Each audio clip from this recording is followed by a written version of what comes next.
맞아, 사이즈 마음에 걸리네. 좀 찼어. 좀 찼어? 이제 오늘 또 어떤 소리.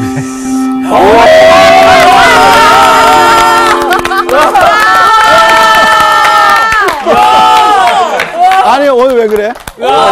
저희 무슨 20년 전으로 돌아간 줄 알았어. 야, 이럴 수가. 와, 내가 어머나. 좋네. 와, 아니, 오빠 오늘 정말. 저희가 시작하기 전에 목사님이 어떤 패션, 잠그고 야. 올까 아니면 열고 올까 이렇게 내기를 했었거든요. 와. 제가 아니, 졌네요. 어디 잠그는 게 더 나아요? 것까지는. 풀리는 게 더 나아요? 훨씬 나으십니다. 아니, 집어넣은 건 상상을 못했어. 깜짝 놀랐네. 야, 깜짝이야. 스타일을 창조하시네요. 아니, 내가 깜짝이야. 세상 살아가면서 인생 살아가면서 또 배우는 게 네. 자기 마음대로 안 되는 것 같아요. 아니, 근데 하나도. 그러니까 저는 단추만 먹고 이제 잠그고 오실 줄 알았는데 바지에다 집어넣고. 그러니까. 저희 우리 위에서 날아다니셨어. 야, 이렇게 오프닝이 재밌을 수가. 아, 정말. 오늘 수업 정말 기대됩니다. 네. 그래. 잘들 계셨죠? 네. 그래도 오프닝 시작했는데 그래도 복습은 해야죠. 네. 자, 오늘은 우리가 뭐에 대해서 배우죠? 데살로니가 후서. 후서. 그럼 이전에 뭘 배웠어요? 데살로니가 그럼 이제 당연히 물어볼 질문은 그럼 전서는 주제가 뭐냐? 네. 키워드가 뭐냐? 그렇게 네. 물어보죠. 키워드. 무슨 키워드였어요? 정말론. 정말. 아, 정말로? 정말? 네. 정말. 정말론. 그래서 이제 지난주에 수업을 돌아보면 처음에 이제 데살로니가 교회가 어떻게 세워졌냐. 사도행전으로 돌아가서 데살로니가 교회가 세워진 걸 봤죠. 네. 그리고 데살로니가 교회 안에 그럼 무슨 이슈가 생겼냐, 어떤 문제들이 있었느냐를 점검하고 그 중에 하나 이제 우리가 키워드로 본 게 정말론. 정말로. 그 사람들이 주님의 재림을 기다렸지만은 네. 이제 그게 너무 가해서 그 안에서 생긴 이슈를 우리가 지난번에 다뤘습니다. 자, 오늘은 뭐예요? 데살로니가 후서. 오늘 수업 키워드 신약 14강 데살로니가 후서 노동. 자, 그럼 이제 또 하나 물어봐야 할 질문은 그럼 전서와의 관계는 후서는 어떤 관계냐? 그걸 이제 앞서거니 뒤서거니 관계? 맞죠? 좋은 관계. 아니 이제 이렇게 되는 데살로니가 전서 우리 후서가 몇 장이죠? 3장. 3장. 그러면 데살로니가 후서를 전서에다 붙여버리면 네. 한꺼번에 써버리면 되잖아. 그러니까요. 그러니까. 그러면 근데 돼요. 왜 전서 나누고 후서 나누냐? 쓰고 나서 이거 안 썼다. 오케이. 깜빡 잊었다. 그런 거죠. 아, 진짜요? 그렇죠. PS. 그때 말했어야 되는데 못했다. 그럴 때 다시 미처 우리가 말을 어떻게 해요? 못한 거. 네, 다시 편지 쓰죠. 추신. 또 어떤 경우일까? 잊어버린 것도 있지만 새로운 이슈들이 생긴 거야. 그러니까 이제 전서에서는 그때 그 시대에는 없어서 그 이슈가. 근데 후서에서는 또 어떤 이슈가 생긴 거야. 그래서 편지를 쓰는 거죠.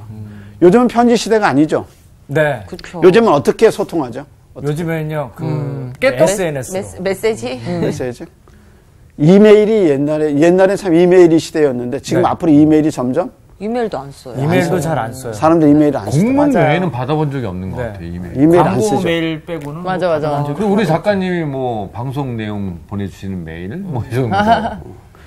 메일을 안 쓰는데 옛날에는 메일도 없었을 때는 뭐였어요? 이메일도 사실 그 당시에는 혁명적인 도구였거든요. 그렇죠. 근데 바로 딱. 어느 날 보니까 이메일이 더 이상 사용 안 된다는 걸 보고 깜짝 놀랐어요. 네. 앞으로도 어떻게 변할지 모르죠. 그러니까요. 근데 한번 생각해 보세요. 이 당시 편지를 받았다고 생각해 보세요. 너무 귀하죠. 이 편지가 어떻게 온 거예요? 사람을 통해서 사람이, 오잖아요. 바다 건너서 산 산 건너서 넘고 들판을 물 지나서. 그러니까 편지를 하나 받았다. 이거는 동네 그 교회에는 큰 축복의 선물이죠. 더군다나 이거 누가 썼어요? 바울이. 바울 선생님이 친필로.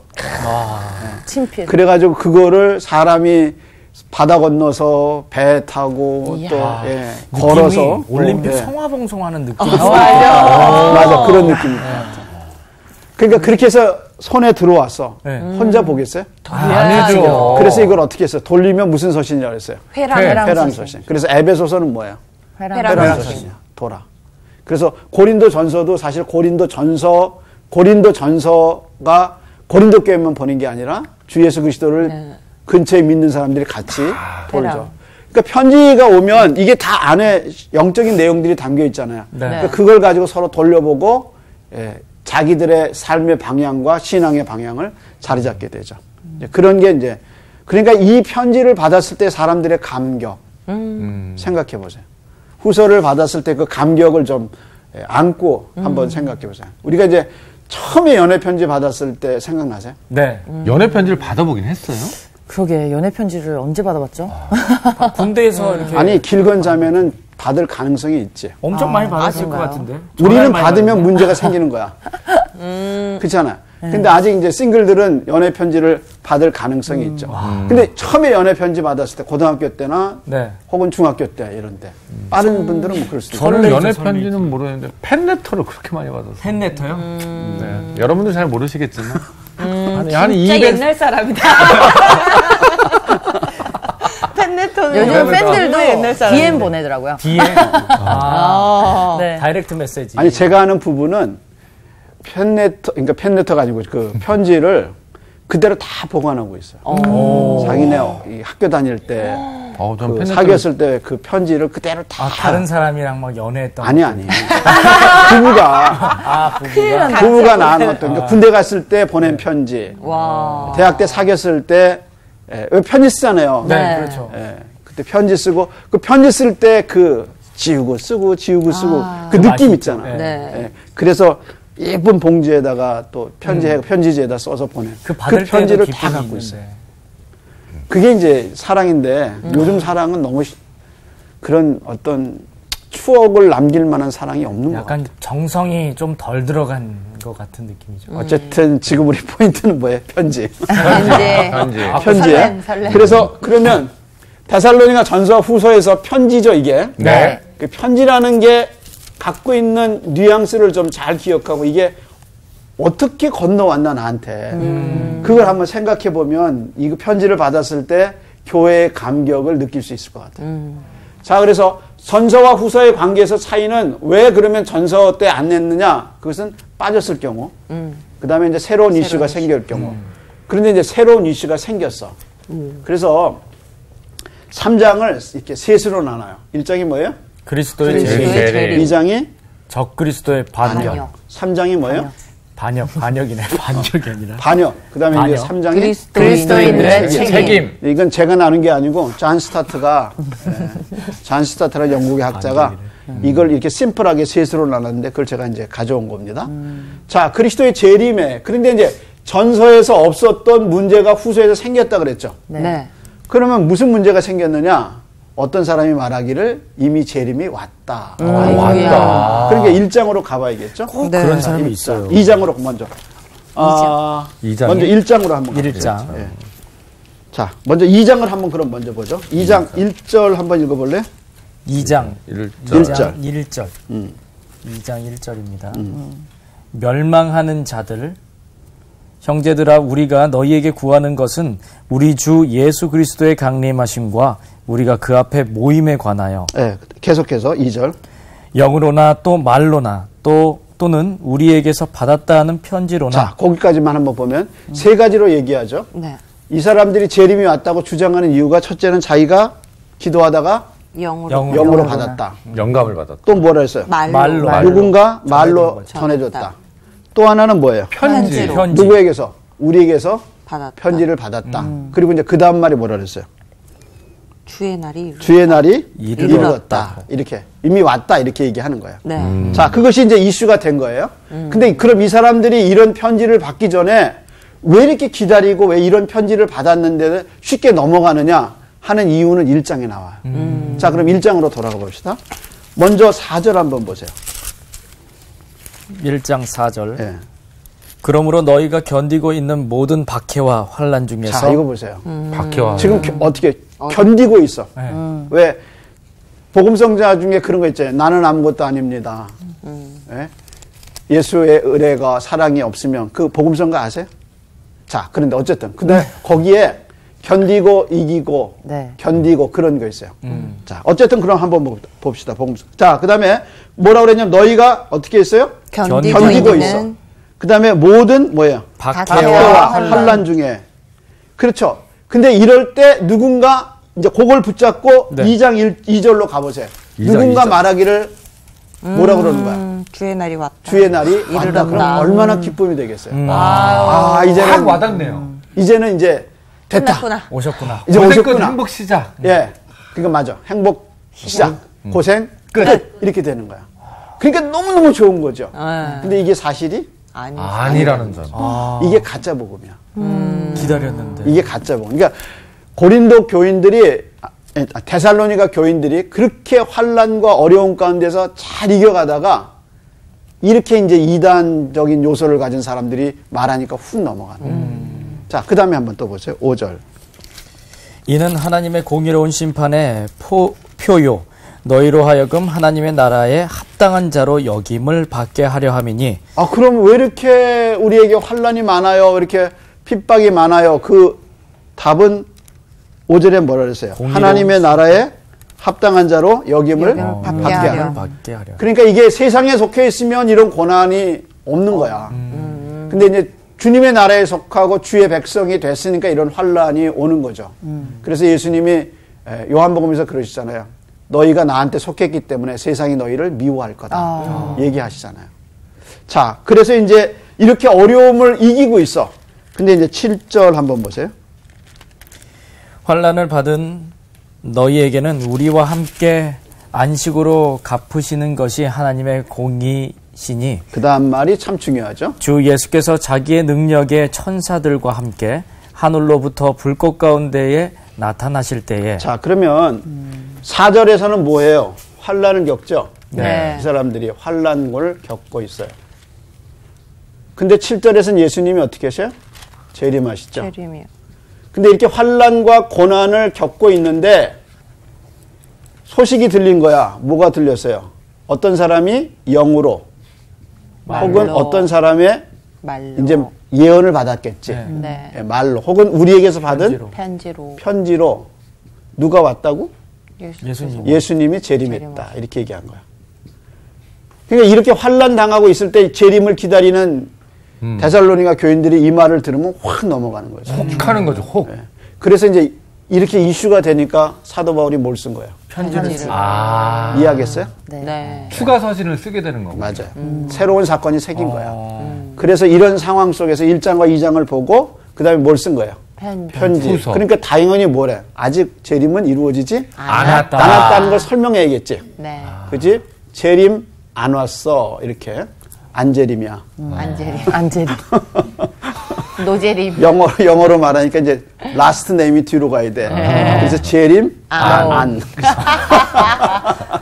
그래서 안재림이야. 네. 재림이 아직 안 왔다는 걸 설명해야 돼. 네. 그렇잖아요. 그러니까 합리적인 설명이 필요한 거야. 그렇죠. 그래서 이제 2장에 합리적으로 설명했는데 두 가지 사건을 얘기하는 거야.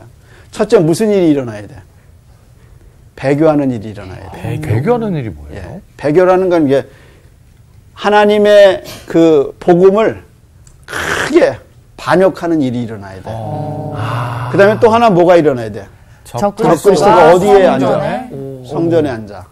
이제 이런 일들이 있어야 그 다음에 재림이 된다고 이제 설명하는 거죠. 그 부분을 한번 2장으로 넘어가서 설명 한번 보죠. 자, 그럼 먼저 3절 한번 읽어볼래요? 2장 3절. 네. 누가 어떻게 하여도 너희가 미혹되지 말라. 자, 누가 어떤 말을 해도 뭐라 그랬어요? 미혹되지 말라. 현혹되지 그 다음에 말라. 이제 설명하는 거예요. 자, 먼저 배교하는 일이 있고. 먼저 뭐가 있어야 돼요? 배교하는 일. 저기 배교라고 그랬죠? 네. 두 번째. 저 불법의 사람 곧 멸망의 아들이 나타나기 전에는 그날이 이르지 아니하니니 그는 대적하는 자라 신이라고 불리는 모든 것과 숭배함을 받은 것에 대항하여 그 위에 자기를 높이고 하나님의 성전에 앉아 자기를 하나님이라고 내세우느니라. 예, 이 두 가지 일이 일어나고 난 다음에 누가 오시는 거야? 이제 예수님이 재림하시는 거야. 근데 아직 그것이 역사에서 이루어지지 않았다라고 이제 설명하는 게 지금 사도 바울의 논리예요. 네. 자, 그럼 이제 이 편지를 쓰는 시점이 이제 50년대로 보거든요. 사실은 신약 성경 맨 처음에 나오는 책이 무슨 책이죠? 마태, 마가, 누가죠. 요한. 네. 그러니까 우리는 생각하기 쉽게 마태가 제일 먼저 쓰이고 그다음에 마가가 쓰이고 순차적으로 누가가 쓰이고 네. 그다음에 요한이 쓰였다. 네. 사도행전 그 뒤에 써요. 순서대로 생각하기가 쉬운데 그게 아니죠. 그렇죠. 네. 참 교회가 지혜로운 게 예수님의 사건을 맨 앞에 복음서를 먼저 신약 성경에 넣은 게 참 교회 교부들의 지혜 같아요. 하나님의 또 역사긴 하지만 근데 실질적으로 신약 성경에서 누가 어떤 책이 제일 먼저 쓰였느냐? 갈라디아서거나 아니면 데살로니가 전서다. 이렇게 이제 주장하는 사람이 있어요. 그러니까 이제 서신서가 복음서보다 먼저 쓰였어요. 네. 그러니까 이제 서신서 중에 갈라디아서가 제일 먼저 쓰였다는 사람도 있고 데살로니가 전서가 먼저 쓰여졌다는 사람도 있어요. 그래서 이제 신학 서적들을 보면 이제 공부할 때 보면 제일 먼저 갈라디아서나 아니면 데살로니가 전후서를 먼저 하게 되죠.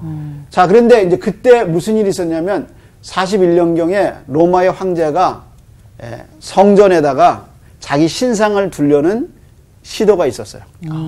그래서 유대인이 격렬하게 반대하는, 근데 이 황제가 암살을 당해.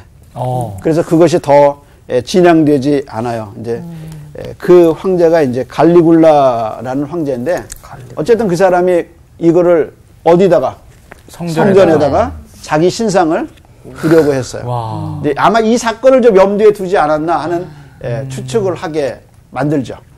어쨌든 이런 사건이 일어난 다음에 이제 누가 재림하시는 거예요? 예수님께서. 근데 아직 이 사건이 아직 일어나지 않았다. 이것이 이제 사도 바울의 재림이 안 왔다는 논리예요. 그러니까 너희는 누가 뭐라고 그래도 미혹되지 말아라. 이렇게. 자, 그러면 이거 이해하시겠어요? 네. 이 맥락을 잘 이해하셔야 돼요. 다시 설명 안 해도 알죠. 그럼 추천 형제가 한번 그럼. 저에게 환란과 자, 그러면 추천 형제 한번 봐요. 네. 2장의 4절을 보면 네. 지금 데살로니가 교인들이 뭘 겪고 있어요? 환란과 곤란을 겪고 있죠. 곤란하는 많이 곤란이나 어쨌든. 네. 그러니까 자기들이 뭘 기다려요? 예수님을 기다리겠죠. 예수님의 재림을 기다리죠. 그런데 2장에서 영으로나 어떤 사람이 기도하다가 영을 받고 말로 혹은 또 편지로 받았다 그러고 뭐가 왔다고 그랬어요. 예수님이 재림하셨어. 이렇게 나온 거야. 그러니까 그걸 얘기를 듣고 사도 바울이 이거 안 되겠다. 그래서 편지를 써. 그게 뭐예요? 데살로니가 후서. 그러니까 이제 이 편지를 진짜 사람이 바다 건너서 배 타고 산 넘고 문 넘고 물 건너서 어떻게 했어요? 갖고 왔을 때 그 편지를 받을 때 그 따뜻함. 그러니까 그거를 다 돌려서 읽죠. 근데 거기에 편지의 내용이 뭐예요? 예수님 오지 않았다. 그리고 그 이유는 두 가지를 들었죠. 하나가 비교하는 일, 배교. 배교하는 일, 아직 일어나지 않았다. 네. 또 적그리스도가 성전에 자기 신상을 두는 일이 없다. 자기가 하나님이다. 그런 아직 사건이 일어나지 않았다. 이걸 논리적으로 설명한 거죠. 그래서 어디에 설명이 됐어요? 그것이 데살로니가 후서 편지. 이게 이제 지금 배경이죠. 네.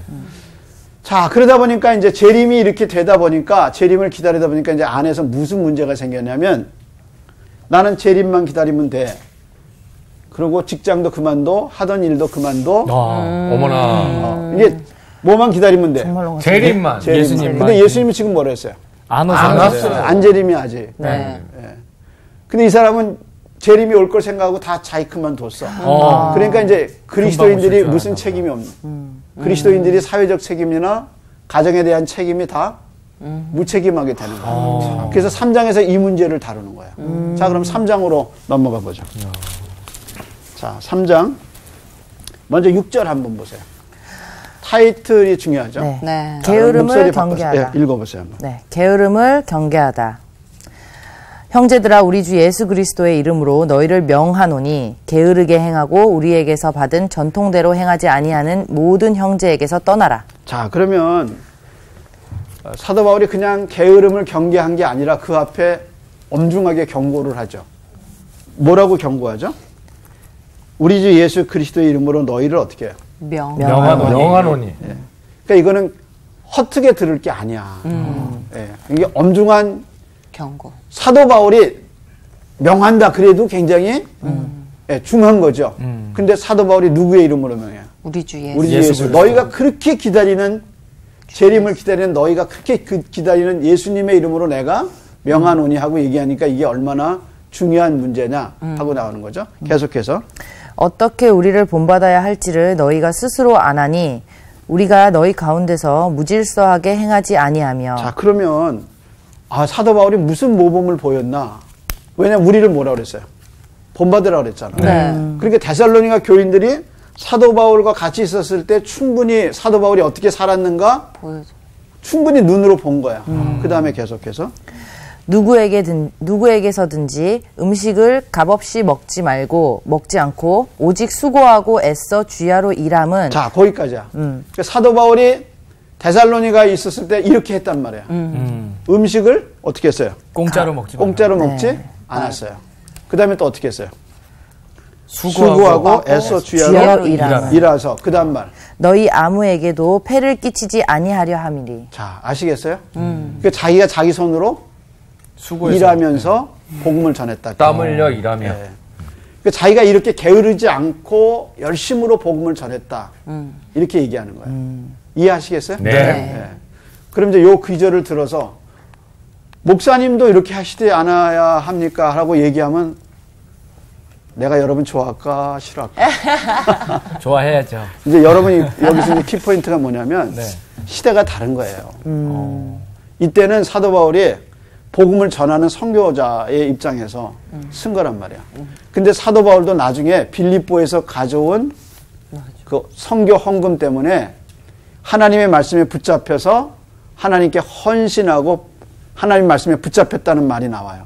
그게 왜냐면 그 말이 자기가 하나님의 말씀에 더 전념할 수 있었던 게 뭐냐면 빌립보에서 가져온 선교 헌금을 의지해서 이제는 일하지 않고 전적으로 그쪽에만 헌신할 수 있어요. 그것이 뭐냐면 하나님의 말씀에 붙잡혔다는 얘기예요. 그러니까 이제 지금 여기서는 어떻게 해요? 일하려면 그 시간에 가서 일하고 네. 그리고 애쓰고 그 남은 시간 갖고 일했단 말이에요. 네. 근데 이제 사도 바울 같은 경우도 어떤 경우는 선교 헌금이 있었을 때 이렇게 그걸 그만두고 온 힘을 다해서 선교에만 오직 힘썼던 시기가 있어요. 그러니까 이 원리를 모든 보편적으로 다 적용할 수는 없다는 거예요. 이해하시겠어요? 네. 지금은 목회 하나만 전념해도 힘들어요. 선교 하나에만 전념해도 쉽지 않은 시대예요. 그래서 사도 바울이 이 원리를 갖고 이제 얘기하는 거예요. 데살로니가 교인들에게 우리가 어떻게 살았나 봐라.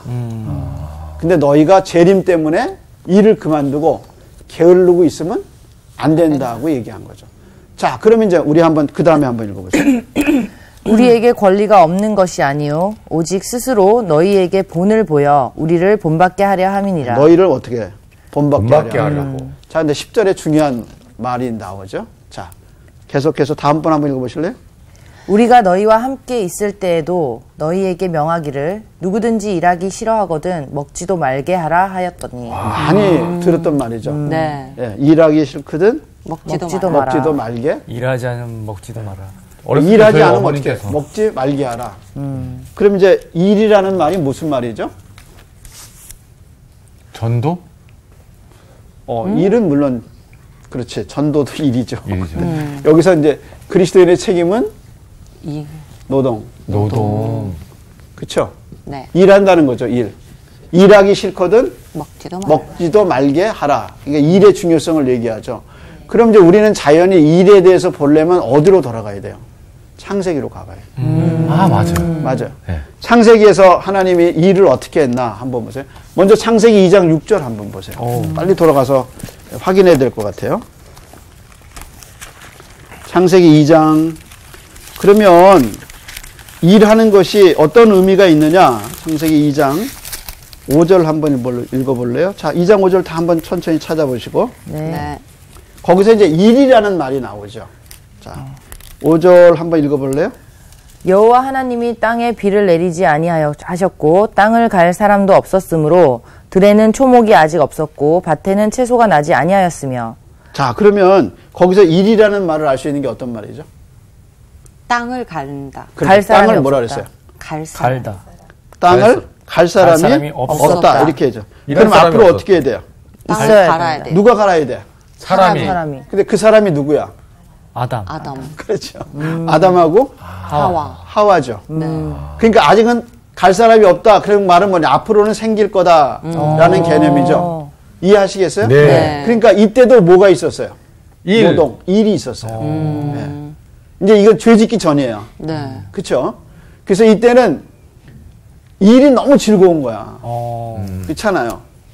자, 그래서 이제 일이 나와서 경작이라는 말이 그러면서 이제 한번 또 15절 한번 읽어보세요. 여호와 하나님이 그 사람을 이끌어 에덴 동산에 두어 그것을 경작하며 지키게 하시고 그냥 지키게 한 게 아니라 뭐라 그랬어요? 경작하며 일을 하면서. 그러니까 아까 경작할 사람이 없었다 그랬는데 에덴 동산에 누가 생긴 거야? 일할 사람이 생겼네. 그래서 총 타이틀이 뭐예요? 2장의 타이틀이 에덴 동산. 에덴 동산. 그러니까 에덴 동산이 얼마나 복된 거예요. 네. 그렇잖아요. 강이 4개나 흐르고 과일이 많고 손댈 게 없는 거야. 그런데도 뭐 하라 그랬어요? 경작하는 거죠. 그러니까 너무 즐거운 거야. 일이 즐거운 거야. 그냥 취미 삼아 주말 농장하는 느낌이겠죠. 주말 농장 모르겠어요. 제가 에덴에 없어서 주말 농장 개념인 그리고 내가 주말 농장을 해본 일이 없어가지고 무슨 의미인지는 알 것 같은데 어쨌든 이때 노동은 너무 즐거웠던 거죠. 즐거운 거야. 이게 정말 아무 해가 없는 거야. 그랬던 이게 변하기 시작하죠. 죄를 짓고 나서 어떻게 된다는지 한번 보세요. 자, 그 다음에 이제 어디를 가시냐면 3장으로 넘어가세요. 죄 짓죠? 네. 3장은 죄 짓는 얘기가 나와요. 네. 자, 그러면 16절 한번 볼까요? 네. 읽어보세요. 또 여자에게 이르시되 내가 내게 임신하는 고통을 크게 더하리니 네가 수고하고 자식을 낳을 것이며 너는 남편을 원하고 남편은 너를 다스릴 것이니라 하시고. 자, 아주 좋은 말인데 다 설명할 수는 없고요. 우선 아이를 낳을 때 수고한다 그랬어요. 수고하고 그다음에 뭐라 그랬어요? 고통. 그냥 낳지 않고 고통이. 고통. 그래서 요즘은 이제 그냥 무통주사가 순산하는 걸 뭐라 그러죠?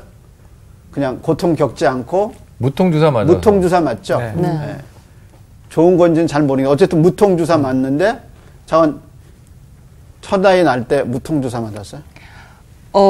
그것도요, 이렇게 단계가 있더라고요. 처음부터 그래요? 무통주사를 놔주는 게 아니라. 그래요? 예, 어느 단계까지는 고통을 겪고, 그 후에 무통주사를 놔주는 고통과 수고를 겪은 다음에 무통. 그러니까 무통주사 맞아서 그거 잠깐 모면하는 게 아니라 그 10달 동안 다 배 아래에서 있으면서 엄마는 힘들었죠. 다 그게 나빠요. 고통이란 말이에요. 근데 고통이란 단어를 여러분 기억하시고 네. 이건 여자한테 준 거야. 네. 죄의 결과로 그 다음에 이제 17절 남자한테 준 거예요. 아담에게 이르시되 네가 네 아내의 말을 듣고 내가 네게 먹지 말라 한 나무의 열매를 먹었은즉 땅은 너로 말미암아 저주를 받고. 자, 뭐를 받아야 너로 말미암아? 저주를 받았어요. 그 다음에 너는 네 평생에 수고하여야 그 소산을 먹으리라. 자, 그 전에는 죄 짓기 전에는 수고나 고통이 없어도 소산이 잘 열렸어. 넘쳐났죠. 네. 왜 그런 날 있잖아. 어느 날 저도 미국에 있을 때 그 뒷마당에다가 블루베리 하고 이제 포도나무는 이제 그 옆집에서 같이 이제 그 옆집 아저씨가 심어 놓은 거고. 근데 그게 펜스가 있는데 그 펜스 전에 이제 미국 사람이 심었는데 그게 자꾸 넘어오는 거야. 그건 제주라고. 근데 그게 있잖아요. 법적으로 제가 나중에 보면 넘어온 거는 누구 거야? 그 넘어온 집. 넘어온 집 거래요. 아, 그래요? 네. 그러니까 네가 먹으라 그랬어요. 땡큐. 우리가 또 네가 먹어도 먹어도 그게 against the law 하지 않는다 그렇게 얘기했었어. 근데 내가 안 따먹었어요. 왜요? 맛이 덜 들어. 아니 땀만 무셨는데 맛을 어떻게 아셨어요? 그냥 슈퍼에서 사 먹는 게 더 맛있어. 따먹긴 하셨네요. 먹어만 안 보셨네요. 맛은 보셨네요. 맛은 수고하기 싫으신 거 아니었어요? 따야 되는 수고? 그럴 수도 있겠다. 아니면 따는 건 수고 아니에요. 뒷마당에 나가서 잠깐 네. 따면 되는 거니까. 참 집이 뒷마당이 넓었어요. 그리고 제가 금잔디 앞에 있던 걸 금잔디로 뒤로 심어가지고 정말 금잔디 쫙 깔려 있었어요. 근데 어쨌든 그래서 근데 어떤 해는 손도 안 돼. 물론 이제 우리 집사람이 손은 좀 되긴 하지만 너무 잘 되는 거야. 그러니까 잘 열리는 거예요. 나는 가서 따먹기만 하면 돼요. 야. 근데 어떤 해는 집사람이 너무 수고하는 거예요. 네. 근데 이제 이게 죄 짓기 전에는 어떻게 했냐? 고통이 없었다. 근데 이제 한번 보세요. 자, 창세기 3장 16절은 누구한테 준 거예요? 여자한테 줬어요. 뭐가 있다 그랬어요? 해산의 고통. 수고와 해산의 고통. 임신 고통. 고통이 있었다 그랬어요. 임신하는 고통. 근데 이제 고통을 겪지만 뭐는 자식을 자식은 있어. 네. 열매는 그 다음에 17절 남자한테 줬죠? 네. 네. 뭐예요? 수고는 하지만 뭐가 있어? 소산. 소산. 이게 하나님의 약속이야. 이게 참 은혜죠. 죄를 지었어도 죄 지었으면 어떻게 미우면 안 줘야죠. 아무것도 안 줘야 돼. 미운 놈 근데 떡 하나 하나님의 더 사랑은 어때? 네가 고생은 한다. 근데 내가 소산. 고통은 하지만 몰라요. 자식은 자식이 주고 고통 수고는 하지만 뭐 있어요? 소산이 있어. 이게 죄의 결과긴 하지만 그 죄 속에 하나님의 또 은혜가 더 큰 거야. 네. 그래서 고통을 겪고 그래서 뭐로 났다고 그랬어요? 내 배로. 가슴으로. 네. 내 가슴으로 난 건지 입양은 뭐라고 그래? 가슴으로 났다 하지만 이제 이 실제 난 건 뭐라고 그래? 내 몸으로. 엄마가 너를 뱃속에. 근데 입양은 뭐라 해? 가슴에 이러잖아요. 근데 이제 이거 뱃속에 이건 체험이잖아요. 10달 동안. 그래서 고통을 겪으면서 몰랐는 거예요. 자식을 낳고. 이건 또 어떻게 해? 수고해서 낳는 거예요. 그래서 농부들이 하는 얘기 있잖아요. 농작물은 뭐를 듣고 자느냐? 농부의 발자국을 듣고 농작물이 자란다는 얘기가 있잖아요. 그러니까 얼마나 많이 가느냐? 그거에 따라서 수고가 얼마나 많이 했느냐에 따라서 뭐가 맺히는 거야? 소산의 양이. 그냥 버려둔 건 안 되는 거야. 그거죠. 근데 재밌는 것은 이 수고라는 말과 고통이라는 히브리 말이 같은 뜻이에요. 같은 단어야. 그러니까 이게 죄의 결과인데 하나님이 이 죄 속에 또 은혜를 두셨어요, 우리를. 그래서 소산과 자식을 낳는 거야. 그래서 만약에 죄가 없었으면 자식 키우기가 쉬워. 그냥 애가 속을 안 삭여. 울지도 않고. 아니. 밥도 잘 먹고. 그러니까 지가 때 되면 울러서 밥 먹고 자고. 야. 때 되면 자. 때 되면 깨서 울어. 우와. 그리고 엄마 수고할까봐 팡긋팡긋 웃어줘. 아픈 것도 없어. 바이러스도 없어. 왜? 죄가 없으니까. 그냥 놔둬도 잘 자라. 성품? 얼마나 온유한지 몰라. 때로는 빨래도 해. 배려심? 설거지도 해놓고. 그러니까 돈도 벌어오겠네. 요즘은 중1이 폭탄이 아니라 초등학교 4학년인가 6학년이 폭탄이라고 그러죠. 그렇게. 저희 집에도 폭탄 한명 자꾸 있어요. 빨라지네요. 근데 죄가 없으면 폭탄이 없어요. 없어. 그냥 애 키우기가 너무 순한 거야. 우리 애는 애들이 다 알아서 해줘요. 공부? 신경 안 써요. 시간 되면 와서 공부 숙제 다 해놓고 방 청소 다 하고. 로봇 아니에요? 아침에 깨울 것도 없어. 어머나. 지가 시간 되면 다 이러고 엄마 수고하셨어요. 제가 다 준비했어요. 너무 말이 안 되니까. 이제 그냥. 허탈하다. 애 키우면서 수고하고 고통을 겪을 이유가 없어요. 없어. 죄가 전에는. 없으면. 죄 짓기 전에는. 근데 이 죄가 들어와가지고 이게 다 죄인입니다. 망가진 거야. 그래서 엄마는 애 때문에 고통을 겪고 그런 거야. 애는 엄마 때문에 고통을 맞아. 겪고. 또 그러면 또 엄마는 애는 또 엄마 때문에 고통을 겪어. 나중에 얘기해 보면 서로 울어. 네가 그랬니? 나도 그랬. 서로 우는 거야. 이게 이제 그 수고야. 인생에 그래서 뭐가 들어간 거야? 수고가 들어간 거야. 그러니까 마찬가지로 이제 일한다는 것이 이런 의미인데, 그래서 죄가 들어오기 전에 일과 노동과 죄가 들어온 노동이 달라져. 이때 노동은 너무 기쁜 거야. 이때 너무 감사한 거야. 근데 이 노동은 이제 힘든 거야. 죄 지은 다음에 노동은 의미가 상실된 거야. 그래서 아침에 일어나면 아휴 먹고 살려면 해야지. 이렇게 되는 거야. 근데 이때 죄 짓기 전에 노동은 오늘 하루 너무 좋은 거야. 그냥 일하는 게 너무 좋은 거야. 출근하는 게 너무 좋은 거야. 막 애들 거기 가면 막 후배를 어떻게 도와줄까. 어머나. 오늘은 또 어떻게 또 주님의 영광을 드릴. 막 이래야 되는데 네. 아유 그 원수를 오늘 또 봐야 되는구나. 아유. 이렇게 되는 거야. 이게 무슨 영향이냐? 죄의 영향. 죄 때문이네요. 그래서 일한다는 것이 이게 이제 먹고 사는 게 일의 목적이 된 거야. 자 그러다 보니까 일한다는 것의 성경적 의미가 어떻게 되느냐? 학계 일정에 보면 너희가 많이 뿌려도 거두는 게 없어. 아이고. 옷을 입어도 따뜻한 게 없어. 그 다음에 일꾼들이 품꾼을 받아서 전대에다 넣는데 구멍 뚫린 전대야. 그러니까 뭐야? 모아지지가 않는 거야. 또 반대로 모으는 것만 써. 돈을 쓰지 않고 어떻게? 모으기만 해. 아이고. 그래서 그 모으는 것 자체가 이 사람한테는 즐거움이야. 그래서 통장에 막 어마어마하게 올라가는 거, 숫자만 올라가는 거야. 근데 여러분 어느 정도 시점이 되면 그 다음에 의미는 다 없어요. 그냥 내가 얼마 가졌다지 아무것도 쓰지도 못해. 그냥 계속 느는 거에 그게 뭐야? 부자의 예야. 그러니까 완전히 역이 되는 거야. 그래서 또 어떤 일이라 이사야 5장 12절에 보면은 이 사람은 하나님의 일에 관심이 없어. 그래서 여호와께서 하시는 일에 관심이 없어. 그러니까 이게 완전히 하나님이 없는 삶을 사버리는 거야. 노동으로. 그래서 많이 모으든지. 그래서 일하는 것에 또 무슨 일이 생기느냐. 게으름도 문제지만 또 뭐가 문제가 되는 거야. 일하지 않는 것도 문제지만 또 다른 역작용이 생긴 거야. 그게 뭐야? 일을 많이 하는 너무 많이 해. 너무 많이. 왜? 뭐 하려니까? 모으려니까. 많이 얻으려고. 남들 잘 때 어떻게 돼? 일해야죠. 일해야 돼. 그래서 투자, 쓰리자. 뭐 그리고 그냥 밤새도록 일하는 거야. 이게 이제 과로도 역작용이야. 노동이야. 자, 이것이 이제 노동의 문제예요. 자, 그런데 여기서 우리가 배울 수 있는 게 뭐냐? 이 학개서나 이사야 5장 12절에 하나님의 일에 관심이 없는 이 사건을 보면서 우리가 느끼는 게 뭐냐면, 그러면 죄를 지은 다음에 이 노동은 어떻게 해야 되느냐? 이게 하나님을 의지해야 돼요.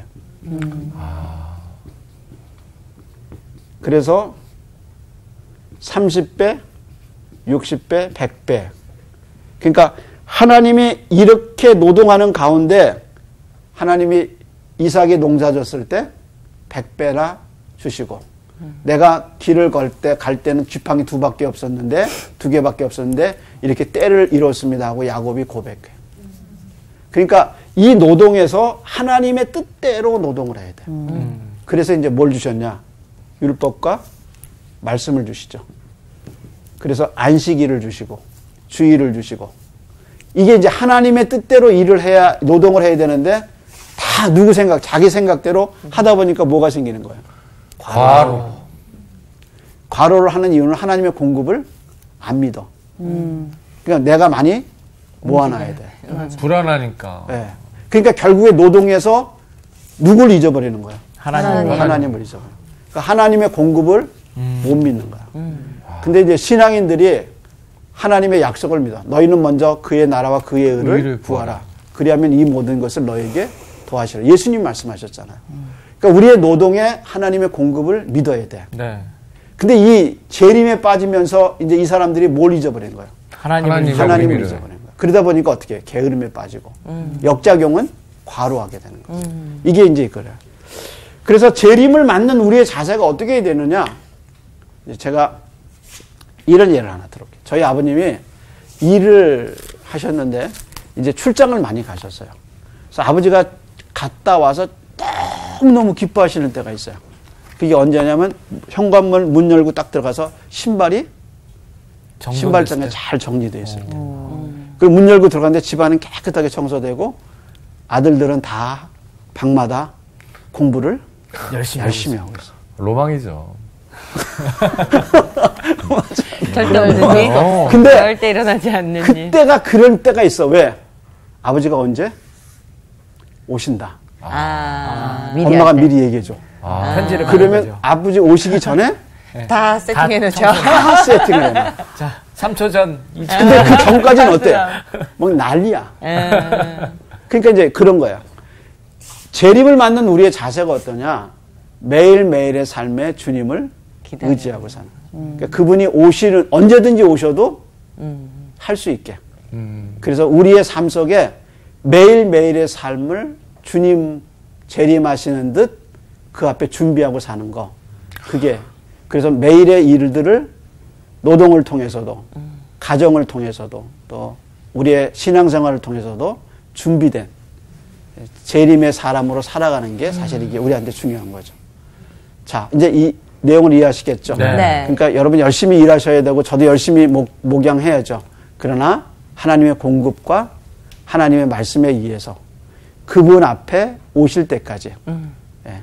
재림을 잊어버리지 말고 열심히 살아갑시다. 네. 네. 오늘 여기까지. 감사합니다.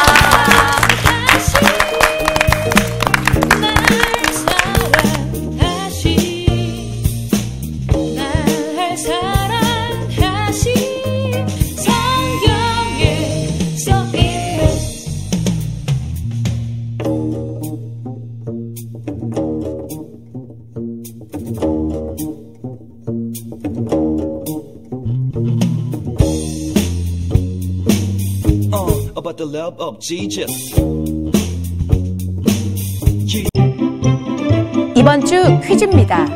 고린도전서 10장에 나타난 신령한 반석의 의미는 무엇일까요? 1번 베드로, 2번 그리스도, 3번 모세. 정답을 아시는 분은 CBS 성서학당 홈페이지에 정답을 올려주시거나 우편으로 보내주시면 됩니다. 선정되신 분들에게는 대한성서공회에서 발행한 성경 통독을 위한 최고의 자습서 성경 2.0, 세상을 바꾸는 공동 매거진 크리스채너티 투데이 1년 정기 구독본, 성서학당 선생님들의 저서 중 하나를 드립니다.